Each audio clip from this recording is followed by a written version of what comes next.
চলো এবার welcome back to another video. আজকে কথা বলবো একটা লেটেস্ট আপডেটস নিয়ে। তো তোমরা সকলেই জানো যে সৃজিত মুখার্জির সচরাচর দুর্গাপুজোর সময় যে কাজটা আসছে সেটা বোধহয় উইঙ্কেল টুইঙ্কেল এই কাজটাই আসতে চলেছে। উইঙ্কেল টুইঙ্কেল কাজটা নিয়ে দেবকেও প্রথমে শোনানো হয় এই কাজটার ন্যারেটিভ, কিন্তু দেব মেবি হয়তো এই কাজটা করে না।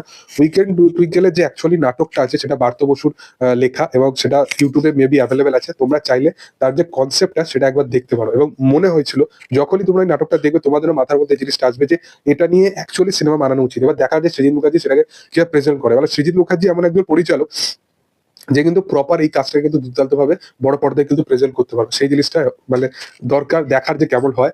এবং খুব ভালো ভালো অভিনেতারা এই কাজটার সাথে অ্যাসোসিয়েট আছে। পরমব্রত চ্যাটার্জি এবং ঋত্বিক চক্রবর্তী সম্ভবত এই দুটো রোল ক্যারেক্টার প্লে করতে চলেছে, এখানে বাবা এবং ছেলের কনসেপ্টের মধ্যে। এবং কাজটা কখনো কোনো একটা ডার্ক অ্যাপ্রোচের মধ্যে কাজ নয়, কাজটার মধ্যে ব্যাপক লেভেল একটা হিউমার আছে।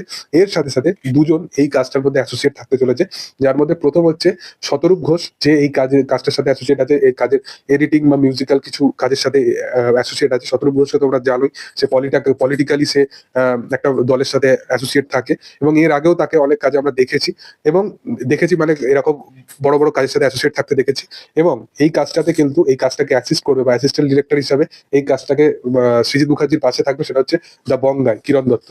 তোমরা সকলেই জানো যে কিরণ দত্ত বেশ কিছু বছর আগে সে একটা ওয়েব সিরিজ করে এবং সে এই লাইনে কোথাও গিয়ে তার যে ইন্টেনশনটা সে নিজের শুধুমাত্র ইউটিউবের কাজেতে সীমিত না থেকে সে চায় যে একটু অন্যান্য কিছু বাইরের কাজ করা। সে ওয়েব সিরিজের সাথে অ্যাসোসিয়েট হয়েছে, সেখানে পারফরমেন্স কিন্তু যদি দেখো সেরকম কিন্তু খুব ভালো পারফরমেন্স নয়, কিন্তু ধীরে ধীরে সে শিখতে চাইছে। কলকাতা চলন্তিকাতেও তাকে ডায়লগ দেওয়া হয়নি, তার পারফরমেন্স বেশ কিছু ছিল না, কিন্তু অডিয়েন্সের কিন্তু একটা কোথাও গিয়ে একটা ওই ছবিগুলোর প্রতি একটা ভালোবাসা বেড়ে যায় যেখানে কিরণ দত্ত আছে, মানে তাকে সবাই চেনে।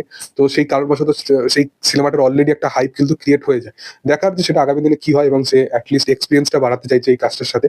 তো কিরণ দত্ত এই কাজটাতে অ্যাসিস্ট্যান্ট ডিরেক্টর হিসেবে কাজ করবে সৃজিত মুখার্জি।